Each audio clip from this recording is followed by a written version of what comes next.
Hello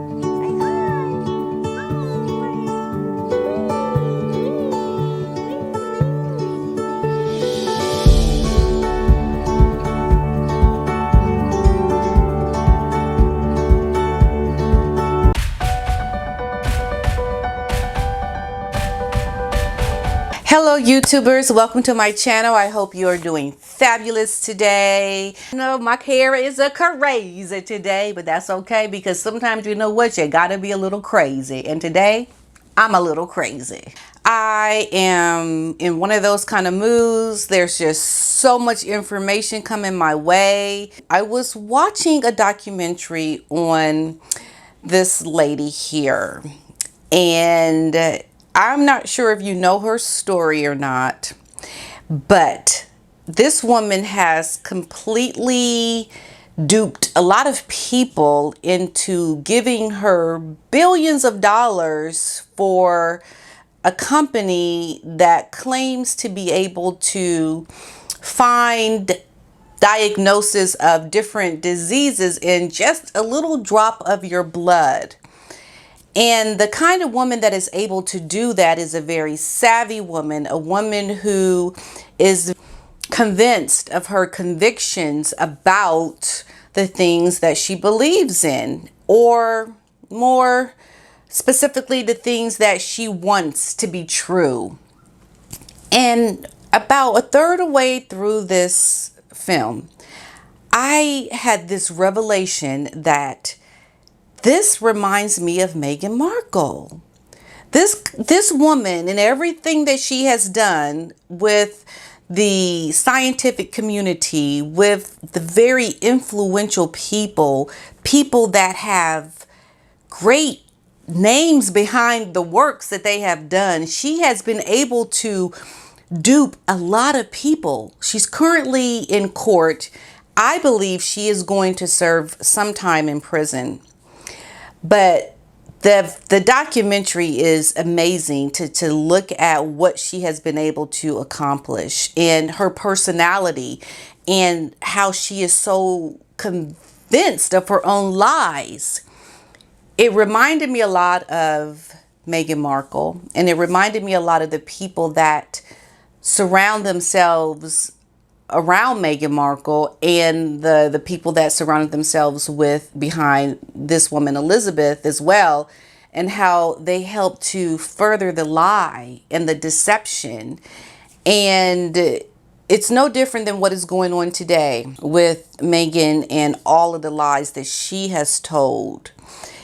And this is why I continue to talk about it, because this is something that is, I mean, if you don't follow this, if you don't have any interest in this, you can watch this go by and be completely taken aback at what you see in the news coverage and really not understand what is going on and wonder, well, what's all the big hype? Why are people talking about this? But if you have an invested interest in how this has come to where it is today with the royal family and the tensions between the families of Meghan Markle and the royal family, it really is extraordinary. It's never been done before, and it is almost like, or similar to the big news of the abdication of Prince Edward VIII, and when he decided to abdicate the throne to be with his American twice divorced wife. And once again in history, we have an American woman who is divorced, who is creating something extraordinary yet again in our times. So this is why I talk about it. This is why I haven't been able to get off into other subject matter, because the news and the things that keep coming out about this are just fascinating, and it just blows me away. And I'm hoping that the end of this whole saga will come soon, but I'm not sure that it will. And I'm almost thinking that the end of this whole saga could have some similarities to what are happening currently with this lady with Thernos who had duped all these people behind her branding, which was this machine. Our similarities with what is happening with Meghan is the branding of this couple, the things that she has been able to do, and then the mindset and how she's so convicted, or she has such conviction behind what she believes, that the lies to deceive people almost become revelations into who she is as a person, because she really believes the things that she is saying. And I see these similarities with Meghan as well. It's mind-boggling that you could tell such bold-faced lies and people call you out for it, and there's not even a big uproar around the lies that were told, because some people are still holding on to the lies. They still believe her. I'm gonna leave it at that for now, but the more I learn about Elizabeth and her story, because it is still unraveling as we speak, so we'll keep digging into that further, but I'm really compelled by it all. All right, so I wanted to talk about Naomi Campbell as well. So she is fighting for the Queen and for country. We know she is also a Brit, and she is fighting to keep the Commonwealth relevant. And I think this is a great move by the royal family. The appointment of Naomi Campbell as the ambassador of the Queen's Commonwealth Trust will strengthen the global institution as it faces pressure from countries looking to remove the monarch as head of state, its chief executive has said. Christopher Kelly, the chief executive of the trust, has said that a woman of color and celebrities from more diverse backgrounds, such as Campbell, will help to ensure the Commonwealth's relevance in the coming years. He spoke as the former supermodel and campaigner was unveiled as Platinum Jubilee Global Ambassador for the trust, tasked with championing the work of young leaders backed by the trust in their communities. The appointment came after we know who, the Duke and Duchess of Sussex, were removed as president and vice president of the trust following their decision last year to step down as senior royals, and when they moved to California. There are growing concerns and fears that there's going to be a lot of pressure growing around the Commonwealth countries to remove the Queen as the head of state. And similar to what was going on with Barbados last year, they had announced its intention to become a republic. The institution will come to be seen as increasingly irrelevant. And this was all, I think, been brought on again and made a lot stronger with Meghan and Harry leaving to go to California. People don't want the Queen as head of state in their countries. And the more divisiveness, the more controversy around Meghan and the royal family is going to bring up, why do we need this monarch overseeing our countries? Why do we need this? Look at what they have done to this poor woman of color. We have so many people of color in our different countries. We don't want this woman, this royal family white woman, as head of our state. And they will go on the backs of the momentum that has been created by Harry and Meghan, and they will try to get rid of the Queen as head of state for them. Oops, here is my Mr. Otis. Hi, Otis. You want to say hi? Come here. And then I'll put you back down because I know you're not going to stay. Okay. He'll stay for a couple minutes. You going to sit? You going to sit? You going to sit or you going to go? Okay, I think you're going to sit.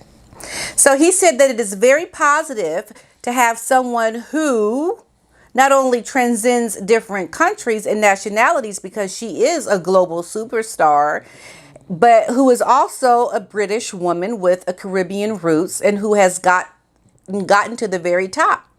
Yes, Naomi Campbell has. She is very popular around the world. She's beautiful and she is a British citizen. I think she is the perfect candidate to be the one to oversee the Queen's Trust. So speaking at her unveiling as global ambassador at the Hotel Cafe Royal in central London, Miss Campbell herself spoke of her hopes that the Commonwealth would remain united in the face of countries abandoning the Queen as head of state.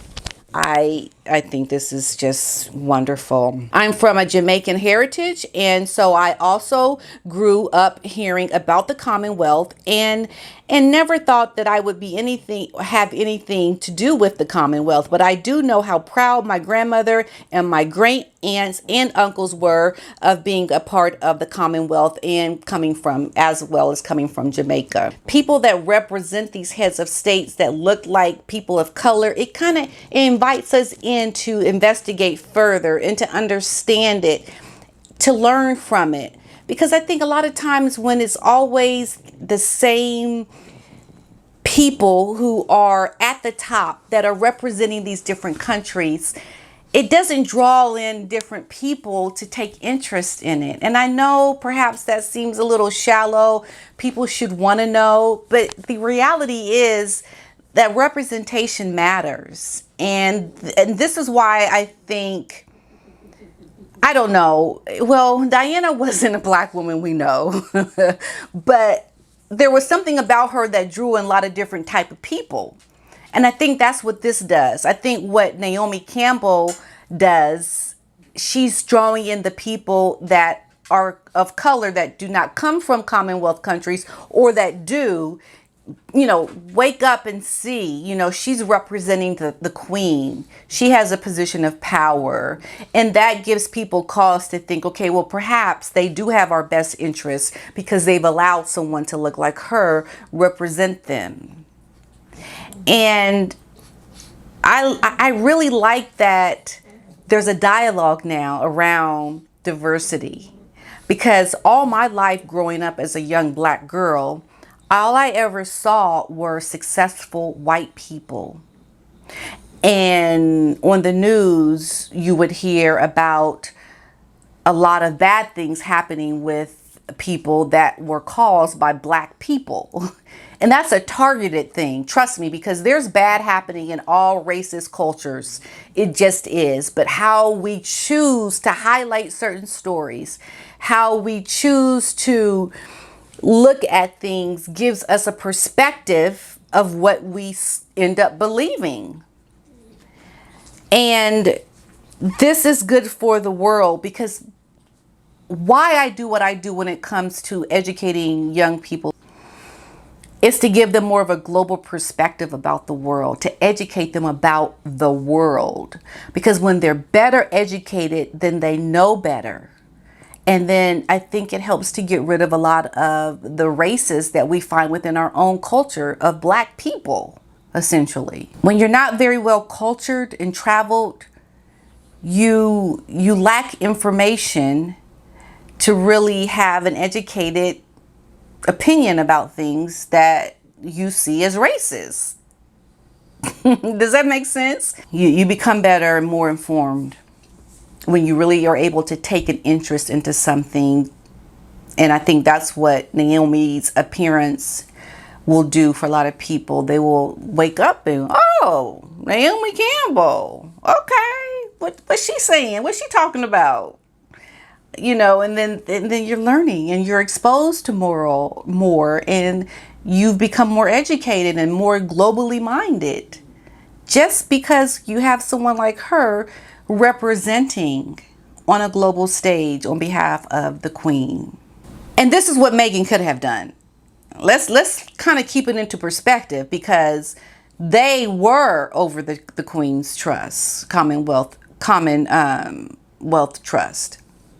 They chose not to do that, or I believe they were kicked off because they went to live in Montecito. So this could have been the voice that Meghan had. This is when we talk about how she threw things away. This is one of the things that she threw away. What Naomi Campbell is now going to represent and stand for. Instead, Meghan chose the route to be self-engaged in her own celebrity and to build her back off of the work of the Queen and those within the monarchy, rather than to work for the monarchy to help other people. But the way she's done things, it's just so unfortunate. It really is just unfortunate how she's gone about doing things. But good for Naomi Campbell for stepping up and being that one to represent. At this time, when some of our countries are drifting apart, isolation feels like the order of the day, and anything that brings us together and binds us as people is a good thing, and that is what the Queen's Common Trust is about. Mr. Kelly said the former supermodel, whom Mr. Nelson Mandela, the former South African president, referred to as his honorary granddaughter, was well placed to present a modern picture of the Commonwealth in a changing world where people of color form the majority in most of the member states. The makeup of the world is changing, and so it's only positive that we are trying to represent that, he said. Miss Campbell's iconic status as a pioneering model and style icon will chime with young people around the Commonwealth, particularly young women and girls with whom it works to help them build their communities. And I think this is a wonderful day for the Queen's Common Trust to have someone like Naomi Campbell who is taking the lead. And I hope that in a very respectable way, if it ever comes up, that Naomi definitely, takes on this position to show her support for the Queen, because we can't also try to overlook how Harry and Meghan also threw away this opportunity to support the Queen, which is what they had always said from the beginning. And this is a clear example how they never wanted to support the Queen or the things that the Queen was trying to do. Hence, they would have got on with their duties, stopped talking about what other people did to them, and got on with the work that the Queen needed them to do. So going back to what I started on my video, I just want you all to understand that during the time of Prince Edward VIII, when he decided to abdicate the throne to marry an American divorcee, a twice divorcee, it was an unprecedented, huge news story. We find today someone in the same similar news cycle, but with a lot more outlets to news, a lot different types of ways of hearing information. We can block out the things that we don't really want to hear much about. And unless you have a genuine interest in something like this, you can really tune it out and get only the news that you want to hear about. And I hope that by having my YouTube channel and speaking out about this, that it doesn't become looked at as, oh, just don't talk about that. Leave them alone. That's not important. Let's look at this. This is important. Let's look at this from a historical perspective.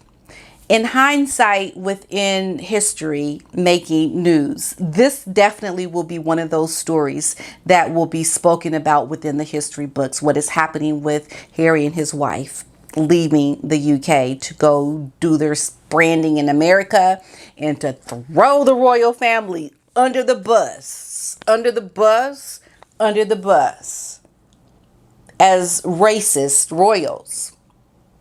That's what they're doing. We need to pay attention, because this news cycle of historic proportions that we're seeing today is filtering into a lot of important news topics that are probably more than likely of interest to people that don't really follow the royals and what they do. I'm just going to leave it at that, and we're going to talk about this another time.